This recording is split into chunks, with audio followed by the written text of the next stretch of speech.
तुमचा, रंग आमचा।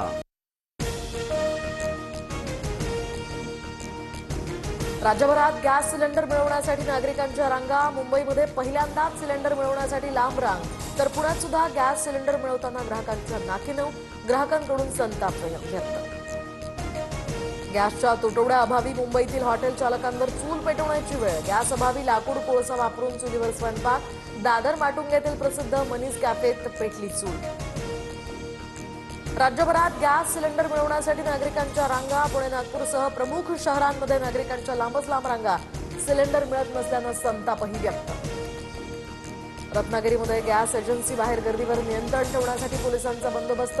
गॅस वितरणाचे नियम बदलल्यानं गोंधळाची स्थिती। बुकिंगमधील दिरंगाईमुळे ग्राहकांमध्ये नाराजी। एलपीजी पुरवठ्यावर राज्य सरकारची करडी नजर। सिलेंडर देणाऱ्या वाहनांना पोलीस सुरक्षा द्या। सरकारचे सर्व जिल्हाधिकाऱ्यांना आदेश, तर जिल्हा स्तरावर कंट्रोल रूम आणि विशेष समित्या स्थापन करण्याचेही निर्देश। युद्धामुळे भारतात एलपीजी गॅसची मोठी टंचाई, तर घरगुती गॅसचा वापर प्राथमिकतेनं करा। गॅस टंचाई संदर्भात मुंबई हायकोर्टाचे राज्य सरकारला या ठिकाणी निर्देश।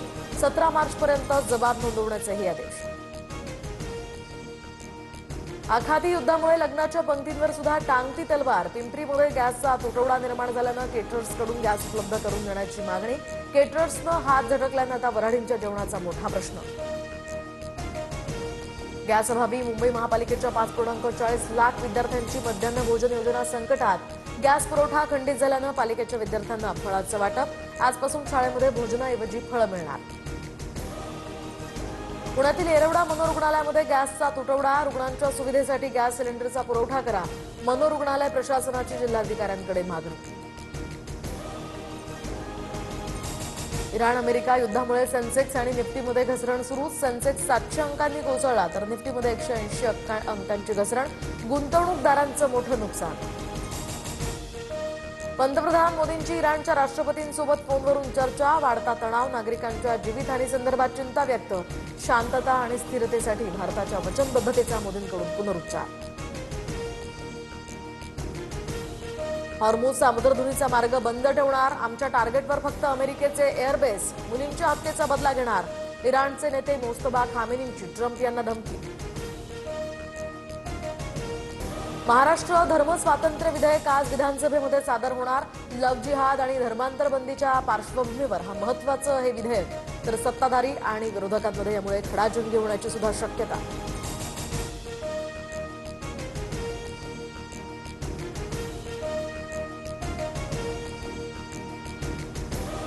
धाराशिव जिल्हा परिषद अध्यक्षपदासाठी आज निवड। भाजपच्या अर्चना पाटील यांचं नाव जवळपास निश्चित। सूत्रांची माहिती, तर 32 दिवसांच्या सहलीनंतर जिल्हा परिषद सदस्य धाराशिवमध्ये परत येणार। भाजपची एसआयआर संदर्भात 17 मार्च रोजी महत्त्वाची बैठक होणार। मुख्यमंत्री फडणवीस मार्गदर्शन करणार। आमदार, महापौर आणि जिल्हाध्यक्षांना हजर राहण्याचे आदेश। केसी कॉलेजमध्ये या बैठकीचं आयोजन। म्हाडाचा मुंबईकरांना मोठा दिलासा। मुंबईतील 2500 घरांसाठी लॉटरी काढण्यात येणार। मार्च महिन्याच्या अखेरीस ही जाहिरात निघणार। राज्यात 17 ते 20 मार्च दरम्यान वादळी वाऱ्यासह जोरदार पावसाची शक्यता। हवामान खात्याचा अंदाज, तर गारपिटीचा धोका असल्यामुळे पिकांची काळजी घेण्याचंही प्रशासनाचं आवाहन। नाशिकमध्ये मार्च महिन्यातच उन्हाचा उच्चांक। तापमानाचा पारा 38 अंशांवर। वाढत्या उष्णतेनं नागरिक हैराण। सरपंच संतोष देशमुख हत्या प्रकरणातील आरोपी जयराम चाटे 14 महिन्यांनंतर जेलबाहेर। भावाच्या निधनानंतर धार्मिक विधीसाठी न्यायालयाची विशेष परवानगी। बीड जिल्हा कारागृहातनं पोलीस बंदोबस्तात रवाना। रिलायन्स समूहाचे अध्यक्ष अनिल अंबानींची मालमत्ता ईडीकडून जप्त। रिलायन्सची 581 कोटींची मालमत्ता जप्त। फेमा अंतर्गत अनिल अंबानींवर ईडीकडून कारवाईचा बडगा।